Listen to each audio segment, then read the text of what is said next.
Okay, so lots of folks like to do self-hosting at home and fiddle around with different machines and get things up and running, and there's different ways of doing it. And my favorite OS or kernel to use, of course, is Linux. For obvious reasons, I'm obviously a big fan of Linux, and just because I use Linux doesn't always mean I'm not prepared to pay for something, even if it's a small amount, if I think it's worthwhile. And in this case today, I'm going to chat about Unraid, and I'm going to show you how to quickly install Unraid. So essentially, you run it off a USB stick and you put it into the back of your machine. It gets an IP address. Obviously, you boot from the flash drive, and then you set everything up from a web browser. And essentially, what Unraid does, it allows you to allocate your disks, and you can set up virtual machines. You can set up a storage array, so essentially sharing data on your network if you want to. You can set up Docker containers, all these things with ease of use. Now, it's not free, and this is currently the old pricing. So the old pricing was per storage devices, right? Now, the pricing is they are changing how the pricing system works. I believe it's going to be an annual thing where you're going to pay annually, and every year you're going to have to pay again if you want to get updates. So it won't stop working, but you won't get updates, and you don't really want to use anything like this without getting updates every year. For now, of course, you have the $60, $89, $129, and as I already mentioned, the difference between the two is the amount of storage devices, hard drives, internal, external, you can attach to the system.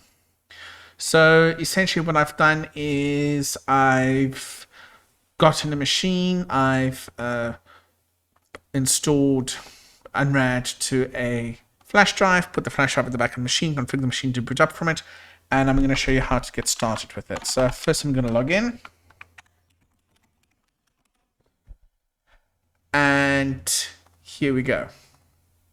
So essentially here we have the dashboard, and the dashboard over here basically goes and shows you just a high level of motherboard, your processor, your RAM, your airflow, your shares, your users you've created, your parity, and your storage that you need to allocate. So in this case here, basically, parity hasn't been set, neither has the arrays. That one drives a little hot. I can configure the alerts for different temperatures if I want, so I'll just take a look at that in a moment. But essentially, the first thing I need to do here first is actually assign my storage. So what I've done is I've got 4 drives. 2 of the drives are 12 terabytes.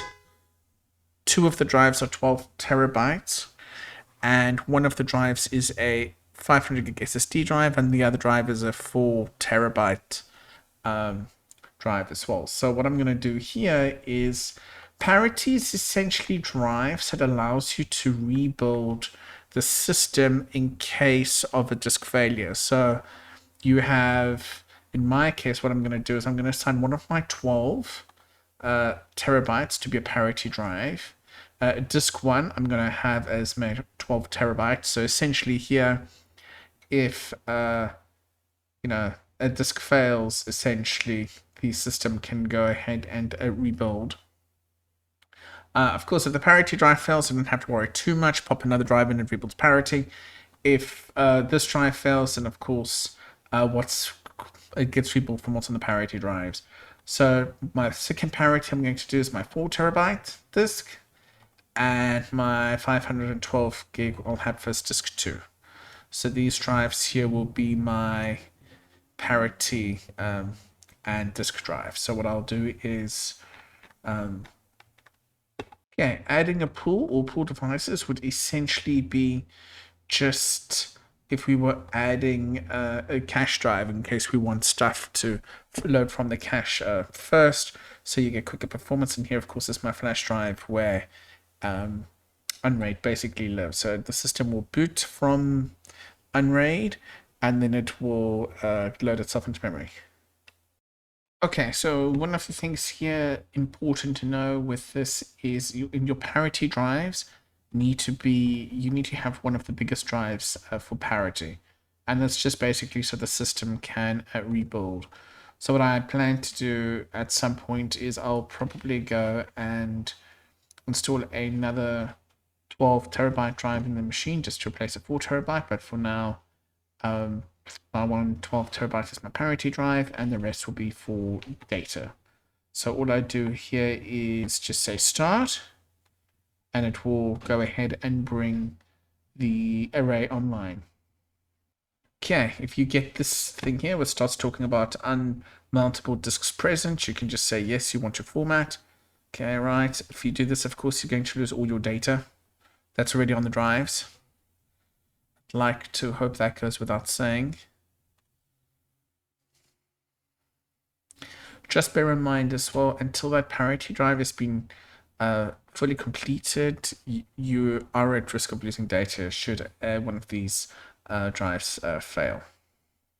Okay, so you can see at the moment the system is still busy bringing the array up. Okay, so you can see here it's finished formatting the drives, and here at the moment basically it's busy doing its parity sync. So that's going to take some time. Okay, so at the moment, the system is busy doing its whole parity sync. So at the moment, parity is not going to be valid. But now, as you can see here, we have the option of main, where of course it's busy writing, then doing what it needs to do. Our total disk size is about 12 terabytes. Shares, our default shares, we haven't created that yet. Settings, plugins, Docker, virtual machines, apps. So basically here you can just install community applications. What that does, just understand again, and basically it's just giving you applications that are community apps that you can install, essentially containers. To be precise, a lot of these are merely Docker containers that you can go and set up and use on your machine. And of course, all these different tools and stuff. So really, really interesting. Plugins, settings again. And for example, what you can do is you can create a user. So I'm going to create a user quickly. I'm just going to call this user Gosh. Give it a strong password.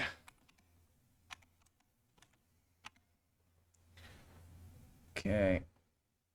Let it create the user. Now I'm going to go to shares. We can either create add a share or use an existing share. So for example, ISOs, usually where the ISO images are stored, by default, I'm going to say export, so we can access it. In this case, it'll be visible, and I'm just going to make it, if I leave it public, anyone can access it. Secure, everyone can see it and read it. If I go private, then only a specific user can access it. And after I hit apply, you'll see it's going to come up here. It's going to show me the Gosh user. I'm going to give them permissions, read and write. And now we'll access it. I can click on DS9, ISOs, registered user. And now I have a folder that I can store some ISO images on. Again, I can go and create new ISO images if I want. Really easy to do.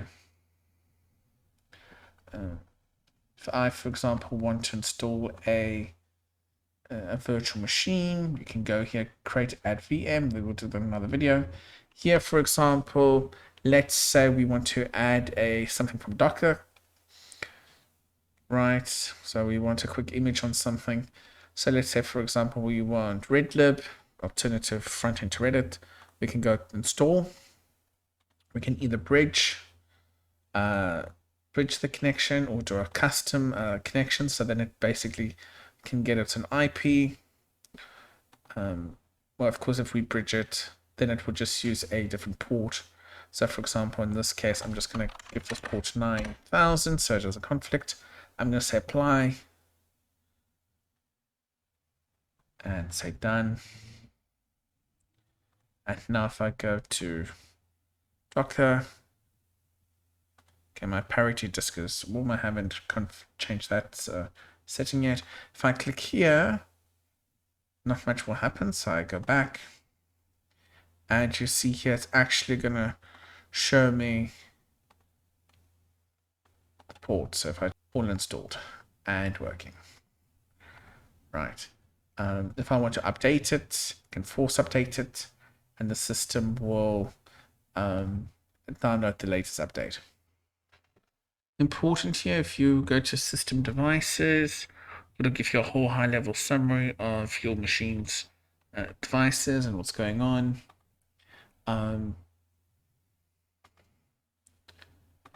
And just want to show you, we'll do another video on how to pass through some dedicated hardware to, for example, a virtual machine.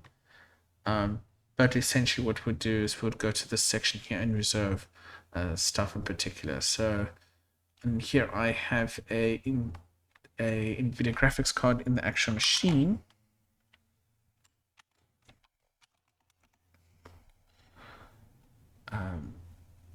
So basically, I can just tell the system that these two must bind.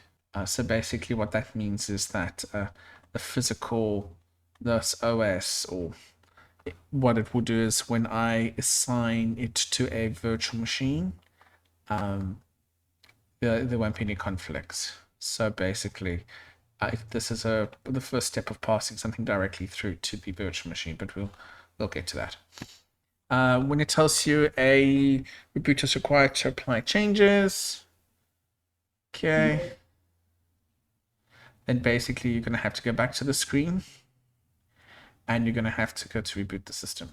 One thing I do want to bring you up here as well is if you go to settings, disk settings, you can just say enable auto start, and this basically will automatically start the array up once the machine comes back online. So you don't have that issue of you've restarted the machine and you have to manually go start the array. It's not something you want.